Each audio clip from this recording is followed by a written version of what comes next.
إن كنت تريد أن أعطيك وصفا للدنيا فهي 3 كلمات، وصفها في 3 كلمات: الدنيا تغر وتضر وتمر.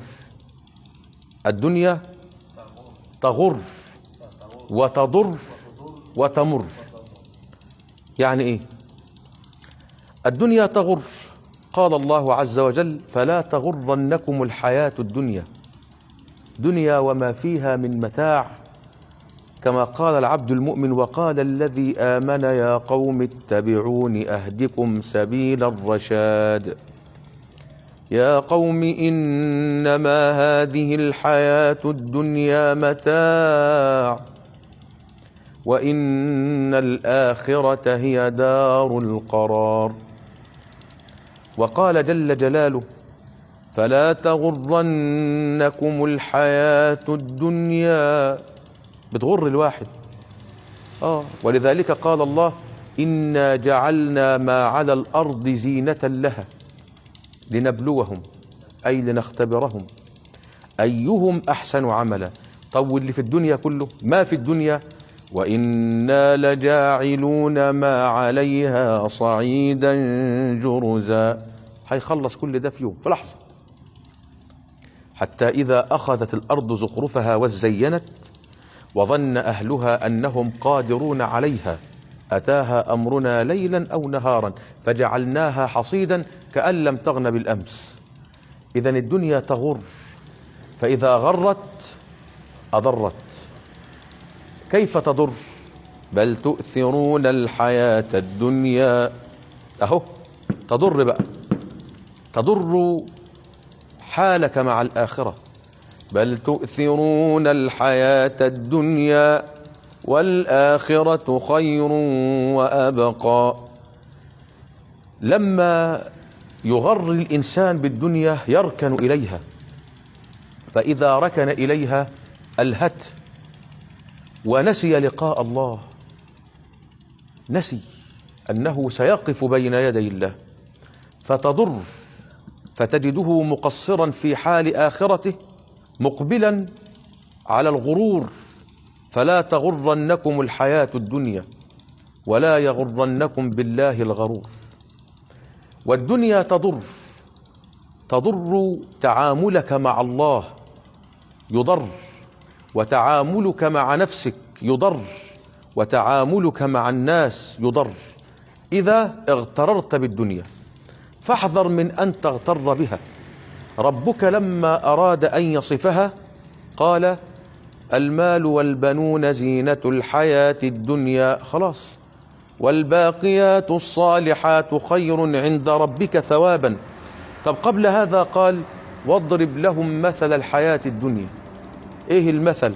سنكتب كلاما كثيرا. قال: لا، كماء أنزلناه من السماء فاختلط به نبات الأرض فأصبح هشيما تذروه الرياح. كلمات قلائل أنهى كل ما يوصف به أي شيء في الدنيا. الباقي: وكان الله على كل شيء مقتدرا. فكيف تغرك وهي تضرك؟ المصيبة أنها تمر. من سيخلد فيها؟ أبدا. الدنيا كلها ستنقضي، شاء من شاء وأبى من أبى. وما هذه الحياة الدنيا إلا لهو ولعب، وإن الدار الآخرة لهي الحيوان، أي الحياة الحقيقية. فالدنيا ستمر.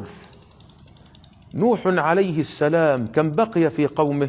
سنوات طويلة ومرت، وإبراهيم وموسى وعيسى والأنبياء جميعا عليهم السلام ورسولنا، ونحن الآن بعد النبي بأكثر من 1400 عام.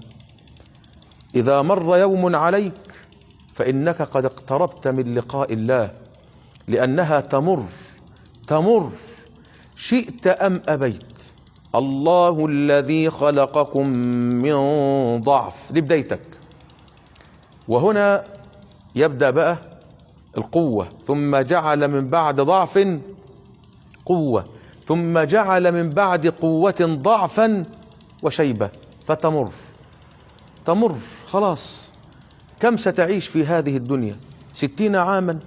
يقول أحد الصالحين: إذا عاش الفتى 60 عاما فنصف العمر تمحقه الليالي، ونصف النصف يذهب ليس يدري لغفلته يمينا من شمال، وثلث النصف آمال وحرص وهم بالمكاسب والعيال، وباقي العمر أسقام وشيب وهم بارتحال وانتقال، فحب المرء طول العمر جهل وقسمته على هذا المثال.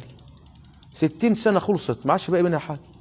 فالدنيا تغر، الواحد يغتر بقى بصحته وقوته وماله، ثم تضر إذا تعلق الإنسان بها، ثم تمر فيتركها. ورحم الله هارون الرشيد الذي كان سلطانا كبيرا وخليفة من خلفاء المسلمين. قال: احملوني إلى قبري. ولما وصل إلى قبره قال بعد أن رأى قبره: يا من لا يزول ملكه، ارحم من قد زال ملكه. الدنيا لا تبقى. وقد أحسن من قال: لو كانت الدنيا ذهبا يفنى، لو كانت الدنيا ذهبا يفنى وكانت الآخرة خزفا يبقى، لاختار العاقل الخزف الباقي على الذهب الفاني. عارفين الخزف اللي هو ايه؟ عارفين الاطباق بتاعت الميلامين؟ ده الخزف اللي بيتكسر ده. فكيف والدنيا خزف يفنى والآخرة ذهب يبقى، والآخرة خير وأبقى، وللدار الآخرة خير للذين يتقون أفلا تعقلون. ده ربك بينادي: وللدار الآخرة خير للذين يتقون. وقال: ولدار الآخرة خير ولنعم دار المتقين. اللهم اجعلنا من أهلها.